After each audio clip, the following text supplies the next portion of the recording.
અને હવે સમાચાર વિસ્તારથી જોઈએ તો રાજકોટમાં પદ્મકુંવરબા હોસ્પિટલની બેદરકારી સામે આવી છે। ભર ઉનાળે દર્દીઓ પંખા લઈને હોસ્પિટલ જવા માટે મજબૂર બન્યા છે। હોસ્પિટલમાં કુલર કે પછી અન્ય કોઈ વ્યવસ્થા નથી દેખાઈ રહી। પદ્મકુંવરબા હોસ્પિટલમાં 12 બેડ સામે માત્ર 2 જ પંખા લગાવવામાં આવ્યા છે। હોસ્પિટલમાં દર્દીઓ અને સગાઓના હાલ અત્યારે બેહાલ થઈ ગયા છે। તો હાલમાં કાળઝાળ ગરમી પડી રહી છે, તે દરમિયાન તંત્રની ગંભીર બેદરકારી સામે આવી છે। પદ્મકુંવરબા જ્યાં અનેક લોકો સારવાર માટે જતા હોય છે, પરંતુ ત્યાં આટલી ગરમીમાં પણ 12 બેડ સામે માત્ર 2 જ પંખા લગાવવામાં આવ્યા છે। અન્ય પંખાઓની જગ્યા તો છે, પરંતુ લગાવવામાં નથી આવ્યા અથવા તો નીકાળી લેવામાં આવ્યા છે, જેના કારણે લોકો મજબૂર બન્યા છે કે ઘરેથી પંખા લાવવા પડી રહ્યા છે।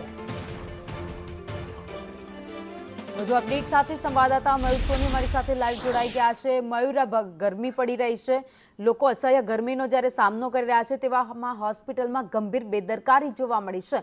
પંખાના સ્ટેન્ડ લગાવવાના તો દેખાઈ રહ્યા છે, પરંતુ ત્યાંથી પંખા નીકાળી લેવામાં આવ્યા છે અને 12 બેડ વચ્ચે માત્ર 2 પંખા મૂકવામાં આવ્યા।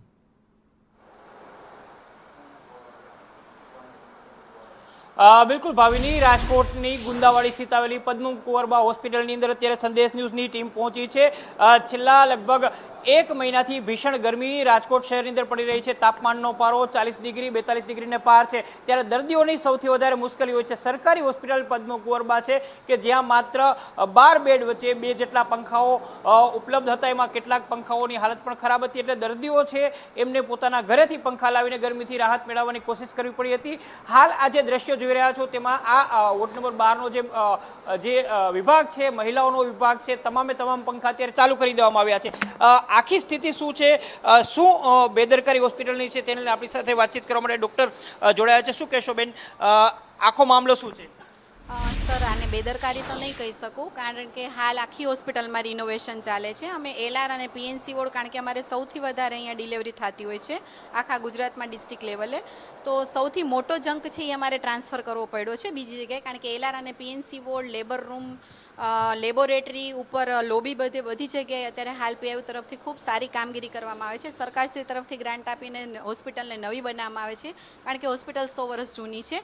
આ અવ્યવસ્થા જે રિનોવેશનના લીધે છે તેના માટે થઈને અમારે 2-3 પેશન્ટ અહીંયા મૂકવા પડ્યા હતા, જેમના બચ્ચા એસએનસીયુમાં એડમિટ છે પણ મધર ડિસ્ચાર્જ હતા, અને એ લોકોને પણ એવી જગ્યાએ કોર્ટ પર મૂકવામાં આવ્યા હતા જ્યાં પંખા ચાલુ હતા। પણ એ પણ હકીકત છે કે 2 કે 3 પંખા બંધ હતા અને 2-3 પંખા થોડા ધીમા ચાલતા હતા।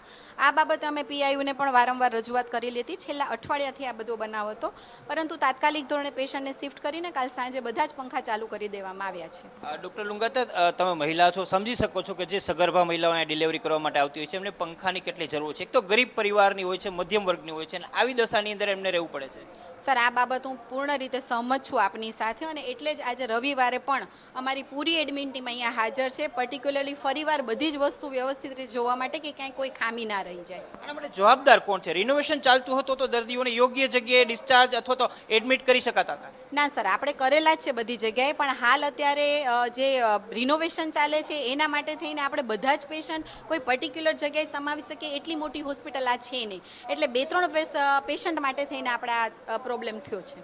કેટલા બેડની હોસ્પિટલ છે? કેટલી મહિલાઓ અહીં સારવાર લઈ શકે છે અને વ્યવસ્થાઓ શું છે? હા સર, આ 115 બેડની હોસ્પિટલ છે, પણ હાલ સરકારે 300 બેડેડ હોસ્પિટલ કરેલી છે, અને આ હોસ્પિટલ પાછળ સરકાર પોતે પણ ખૂબ વધારે ગ્રાન્ટ ખર્ચીને નવી બિલ્ડિંગ બનાવવાના છીએ, અને એની પ્રોસિજર હમણાં યુદ્ધના ધોરણે ચાલુ છે। બિલકુલ, તો આ ડૉક્ટર લુંગાતા, તેમનું કહેવું છે કે આખા મામલે તેમને સ્વીકાર્યું છે કે અહીંયા પંખાઓ બંધ હતા, દર્દીઓ છે એમના સગાઓ છે પંખા લઈને આવ્યા હતા, હોસ્પિટલનું રિનોવેશન ચાલુ છે। 1 અઠવાડિયાથી જે પ્રકારે સંદેશ ન્યૂઝે કહ્યું એમ 1 અઠવાડિયાથી આ સમસ્યા છે, અલગ અલગ વોર્ડની અંદર છે, પરંતુ અત્યારે દર્દીઓ છે જે હટાવી દેવાયા છે, પંખા ચાલુ કરી દેવાયા છે। જો આ વ્યવસ્થા પહેલે જ કરી હોત તો આ પ્રકારનો વિવાદ ના થાત, પરંતુ સરકારી હોસ્પિટલ છે ને વિવાદ ના હોય તેવું ભાગ્યે જ બનતું હોય છે। આભાર માહિતી માટે।